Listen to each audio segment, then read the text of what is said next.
حضرت ام المومنین سیدہ عائشہ رضی اللہ تعالیٰ عنہا چرخہ کاٹ رہی تھی، اور حضور اپنے گھر کا کام کاج خود اپنے ہاتھوں سے کر لیتے تھے۔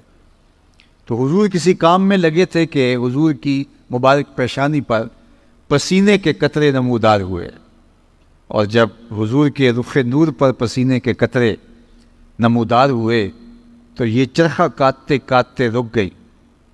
تو جب آواز ختم ہوئی، یہ ایسی کھوئی نہ حضور کے چہرہ نور پر دیکھتے دیکھتے یہ چرخہ بھول گیا۔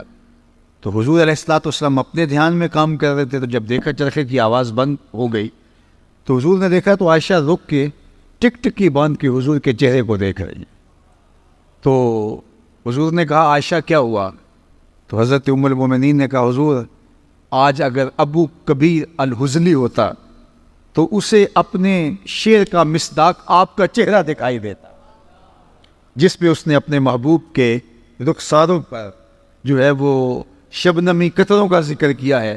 تو یہ حضور علیہ السلام کی مبارک پیشانی اور حضور علیہ السلام کا رخ نور، بلکہ حضور بھی جانتے تھے کہ عائشہ حسن شناس ہے، اور آقا کریم علیہ السلام سے جس طرح ام المومنین پیار کرتی تھی، تو ایک دن حضور نے بھی کالے رنگ کی چادر کی بکل کی اور حضور تشریف لائے، اور ام المومنین موجود تھی۔ تو حضور نے کہا کیف ترینی یا عائشہ، عائشہ بتاؤ آج کیسا لگ رہا ہوں، آج حسن خود ناز میں آ گیا ہے۔ اللہ اکبر، کیف ترینی یا عائشہ، عائشہ کیسا لگ رہا ہوں؟ تو ام المومنین نے جو جواب دیا وہ بھی سنیے۔ سید عائشہ نے کہا حضور چادر کی سیاہی نے آپ کے چہرے کی سفیدی کو نکھار دیا، اور آپ کے چہرے کی سفیدی نے آپ چادر کی سیاہی کو نکھار دیا۔ وہ حسن تھا حضور کا کل قمر لیلۃ البدر لم ارا قبلہ ولا بعدہ مثلہ۔ کہا کیا پوچھتے ہو، 14ویں رات کے چمکتے ہوئے چاند کی طرح میرے حضور تھے۔ اور حضرت حسان بن ثابت کہتے ہیں نہیں تم نے کیا دیکھا کہ خدا نے تو اس جیسی شکل ہی کسی کی نہیں بنائی۔ اللہ اکبر، وہ ایسا نور برستا تھا چہرے سے، ایسے انوار پھوٹتے تھے۔ اذا ضحک یتلالع فی الجدر، جب حضور مسکراتے تھے تو حضور کے چہرے سے نکلنے والی شعاؤں سے اطراف کی دیواریں چمکنے لگتی۔ حضرت انس بن مالک رضی اللہ تعالیٰ عنہ فرماتے ہیں کہ میں 7 یا 8 سال کی عمر کا تھا جب حضور مکے سے ہجرت فرما کے مدینہ تشریف لائے، اور جب حضور کا وصال ہوا تو اس وقت میری عمر 17 یا 18 سال تھی۔ تو کہتے ہیں کہ جب حضور تشریف لائے مدینہ المنورہ میں تو میں 7 اور 8 سال کا تھا، اور لوگ حضور کو دیکھنے کے لیے گئے تو میں بھی گیا۔ تو حضرت انس بن کعب کہتے ہیں میں نے اس دن سے روشن دن زندگی میں کبھی نہیں دیکھا، اور دوسری بات کہتے ہیں کہ حضور کے مبارک چہرے سے جو نور نکلتا تھا مدینے کی کچی دیواروں پر اس کی روشنی پڑتی تھی۔ اللہ اکبر۔ ابن ماجہ کے شارح نے لکھا کہ ایک تو ہوتا ہے نا کہ ویسے ہی مانوی روشنی کی بات کر یا جناب آپ آ گئے تو محفل میں نور آ گیا، اس سے تر و تازگی روشنی مراد ہوتی ہے، تر و تازگی مراد ہوتی ہے، فرحت و روحانیت مراد ہوتی ہے۔ لیکن ابن ماجہ کے شارح لکھتے ہیں کہ ایسا نہیں تھا کہ حضور کے آنے سے ایک رونق آ گئی اور اس کو انہوں نے نور کہا نہیں، لوگوں نے واقعی اپنی آنکھوں کے ساتھ مدینے کی دیواروں پر حضور کے چہرے سے نکل کر عکس پڑھتے ہوئے دیکھا تھا، اور حضور کے چہرے سے پڑھنے والے عکس سے مدینے کی کچی دیواریں بھی روشنیاں بانٹ رہی تھیں۔ یہ حضور کے چہرے کے اجالے تھے، یہ حضور علیہ السلام چہرے کا نور تھا۔ ایک صحابی تھے قتادہ بن ملحان رضی اللہ تعالیٰ عنہ، ایک دن گزرے تو حضور علیہ السلام کو ان کو پیار آ گیا، تو آقا کریم نے اپنے دونوں ہاتھ اور ہتھیلیاں قتادہ بن ملحان کے چہرے پہ پھیر دی اور ان کا چہرہ روشن ہو گیا۔ اب سنیے، ایک صحابی ہیں وہ فرماتے ہیں کہ میں قتادہ بن ملحان کو ملنے گیا، حضور کے وصال کے بعد کی کہانی ہے، اور وہ بہت بیمار بھی تھے اور بوڑھے بھی تھے۔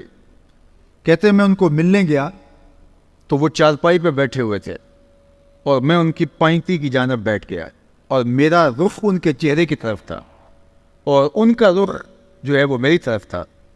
تو ان کے گھر سے کوئی فرد گزرا تو ظاہر ہے کہ میری تو پشت تھی ادھر، میں تو قتادہ بن ملحان کے چہرے کی طرف دیکھ رہا تھا، اور گزرنے والا میری پشت سے ان کے گھر کا کوئی شخص گزرا تو حضرت قتادہ بن ملحان کا چہرہ حضور کے ہاتھوں کے لگنے سے اتنا روشن ہو گیا تھا وہ فرماتے ہیں فَأَبْصَرْتُهُ فِي وَجْهِ قتادہ، میں نے اس گزرنے والے کے عکس کو حضرت قتادہ کے چہرے میں دیکھا۔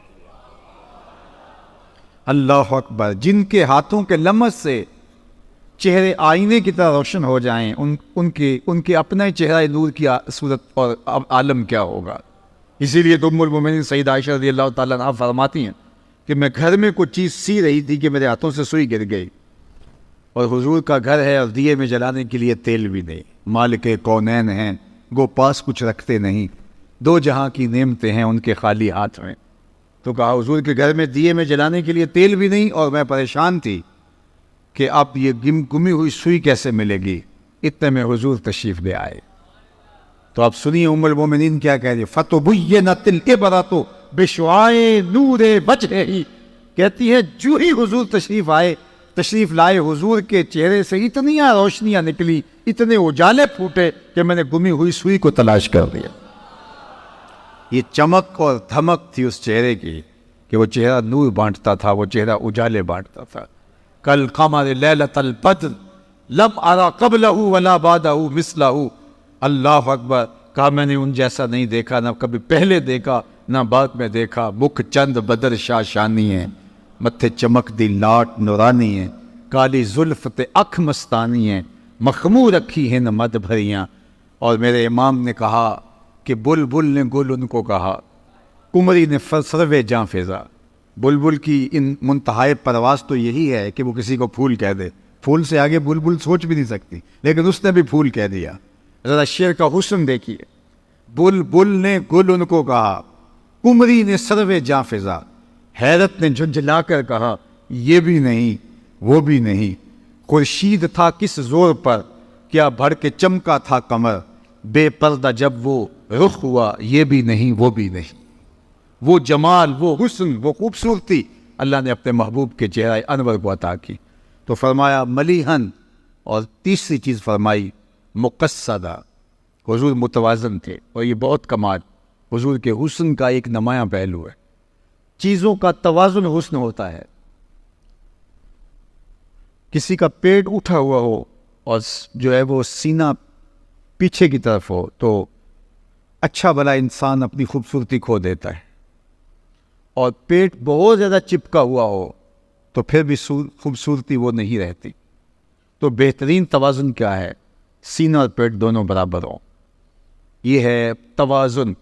اب سنیے حضور کا توازن۔ کان رسول اللہ صلی اللہ علیہ وآلہ وسلم سواء الصدر والبطن، حضور کا سینہ اور پیٹ دونوں برابر تھے۔ قد بہت لمبا ہو تو وہ بھی عجیب لگتا ہے، پست قامتی بھی عیب ہے، لیکن سنو حضور کا حسن۔ کان رسول اللہ صلی اللہ علیہ وآلہ وسلم لیس بالطویل الممغط ولا بالکثیر المتردد، حضور کا قد لمبا بھی نہیں تھا، حضور کا قد چھوٹا بھی نہیں تھا، درمیانی قد و قامت، درمیانی سے تھوڑی سی اٹھتی ہوئی۔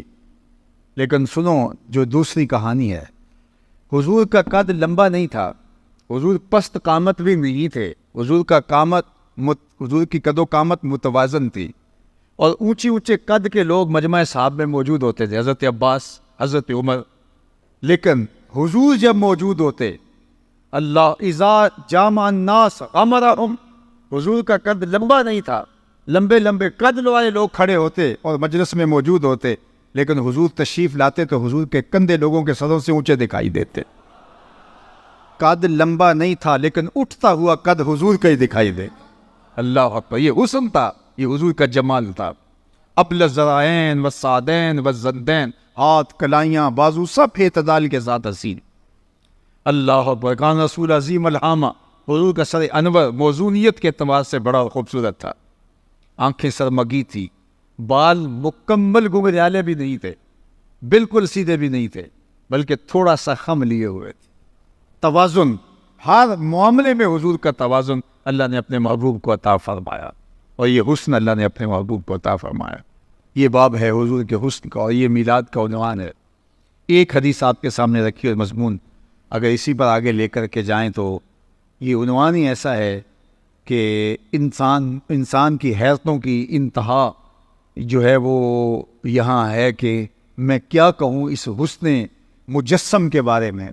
اعظم چشتی نے قلم توڑ دیا کہ سمجھا نہیں ہنوز میرا عشق بے ثبات، سمجھا نہیں ہنوز میرا عشق بے ثبات، تو کائنات حسن ہے یا حسن کائنات؟ ذرا شعر کا حسن دیکھیے، حضور کا ذکر آیا تو شعر میں حسن آ گیا، تو ذرا شعر کا حسن اور جمال دیکھیے. سمجھا نہیں ہنوز میرا عشق بے ثبات، ایک کہا کہ میرا عشق بے ثبات ہے، تیرا حسن فراواں ہے. حافظ شیرازی نے کبھی کہا تھا نا کہ عشق ناتمام ماں جمال یار مستغریس، بآب و رنگ و خال و خط چے حاجت روح زیبارا. ہمارے ناتمام عشق، ہمارے ادھورے عشق سے اس کا حسن بے نیاز ہے. ہمارے عشق ادھورے ہیں، ہمارے عشق پورے نہیں ہیں، ناتمام عشق اور اس کا حسن مکمل. تو پھر جو نامکمل عشق ہے وہ حسن مکمل کی تصویر کھینچ کیسے سکے؟ کوئی ایسی دور بھی ایجاد نہیں ہوئی جو اس کو احاطے میں لے آئے، کوئی ایسا کیمرہ ایجاد نہیں ہوا جو اس حسن کو جو ہے وہ کیپچر کر سکے. اس لیے کہ ہمارے کیمرے نامکمل ہے، وہ حسن فراواں ہے. اس چکا چوند کو ہمارے تخیل کے کیمرے کبھی بھی جو ہے عکس بند نہیں کر سکتے. اب سنیے حافظ شیرازی کے لفظ، ز عشق ناتمام ماں جمال یار مستغریس، اس کا جمال حبیب اور اس کی تابانیاں اور اس کی تابشیں وہ ہمارے ادھورے عشق کے بس کی کا روگ نہیں ہے. اللہ اکبر. بآب و خال و خط چے حاجت روح زیبارا. کا جو سونے ہوتے ہیں ان کو کنگھیوں کی ضرورت نہیں ہوتی، ان کو میک اپ کی ضرورت نہیں ہوتی، ان کو کسی کی تعریف کی ضرورت نہیں ہوتی، تو ان کا حسن فراواں ہے. ہمارا عشق ناتمام ہے. لیکن سادی دو قدم آگے بڑھ کے ایک بات کر گیا، اللہ اس کی قبر پہ کروڑوں رحمتوں کا نزول کرے. سادی کہتا ہے نہ حسن شغایت دارت، نہ سادی را سخن پایا.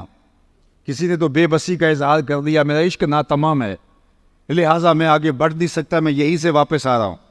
لیکن سادی نے کہا کہ میں واپس تو نہیں آؤں گا لیکن عشق میرا ناتمام ہی ہے. اب ذرا اگر آپ کی توجہ ہو اور آپ کا ذوق میرے ذوق کے ساتھ جو ہے وہ کوئی جڑ رہا ہو تو اس شعر کا لطف لے لیجئے. وہ کہتے ہیں نہ حسن شغایت دارت نہ سادی را سخن پایا، نہ حسن شغایت دارت نہ سادی را سخن پایا، بمیرت تشنا مستسقی و دریا ہم چنا باقی. یہ جس کو بیماری ہو جائے استسقا کی تو جتنا مرضی اس کو پانی پلا دیں تو وہ شراب نہیں ہوتا. تو یہ بیماری ہے استسقا، جو کسی کو لگ جائے تو وہ پانی پیتا ہے اور سیراب نہیں ہوتا، جتنا بھی پلائیں وہ بار بار پانی مانگتا ہے لیکن اس کی پیاس نہیں بجھتی. تو ایسے مریض کو کہتے ہیں مستسقی، جس کو استسقا کا مرض لگ گیا ہے. اب شعر کا مزاج سمجھیے، شعر کا مفہوم سمجھیے. نہ حسن شغایت دارت نہ سادی را سخن پایا. سادی کہتے ہیں اس کے حسن کی انتہا نہیں، لیکن سادی بھی کب تھکنے والا ہے.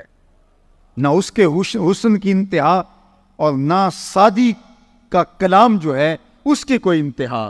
تو پھر ہوا کیا؟ کہا بمیرت تشنا مستسقی و دریا ہم چنا واقعی. کہانی یوں بنی کہ دریا کے کنارے ایک مستسقی، ایک استسقا کے مرض والا پانی پی پی کے پیاسا ہی مر گیا، لیکن دریا یوں ہی چل رہا ہے. دریا یوں ہی چل رہا ہے اور وہ پیاسا مرا ہوا ہے. اور کتنے پیاسے اس دریا کے کنارے سیراب ہو کے لیکن پھر بھی سیراب نہ ہوئے، اور کوئی ادھر گرا ہے کوئی ادھر گرا ہے. وہ دریا ہم چنا باقی، لیکن دریا ایسے ہی جاری ہے. اس لیے ہم تو آگے بڑھ نہیں سکتے. اور یہاں غالب نے قلم توڑتے ہوئے کہا، غالب ثنائے خواجہ بیزداں گزاشتیم کہاں ذات پاک مرتبہ دان محمد است. غالب جب ہمارے بس کا روگ نہیں ہے تو ہم کیوں بات کریں، وہ جانے اور اس کا کام جانے. لا یمکن الثناء کما کان حقہ بعد از خدا بزرگ توئی قصہ مختصر اسی کی ظہوری نالے ساڈا کی بیان ہے. او دیاں تے خوبیاں دا نات خاں قرآن ہے. صورتاں سپارے رنگ نبی دے جمال دا لب کے لے آواں کتوں سونا تیرے. جو مرضی کرتے پھر بے بسی کا اظہار ہے. نہ حسن شغایت دارت نہ سادی را سخن پایا، بمیرت تشنا مستسقی و دریا ہم چنا باقی. اس لیے ہم یہاں بے بس ہیں. اب یہ عنوان کہ ان کے حسن فراواں کی کشش اور چمک آج بھی زمانہ اس سے روشنی اور آج بھی اجالا اور نور لے رہا ہے. کائنات کے اندر یہ جتنے بھی اجالے آج بھی موجود ہیں، یہ حسن محمد کی زکوٰۃ ہے، یہ ان کے حسن کی خیرات ہے. اور وہ حسن آج بھی بڑھ رہا ہے، اور اس کے فیض و برکات آج بھی جو ہے وہ عالم کو نصیب ہو رہے ہیں۔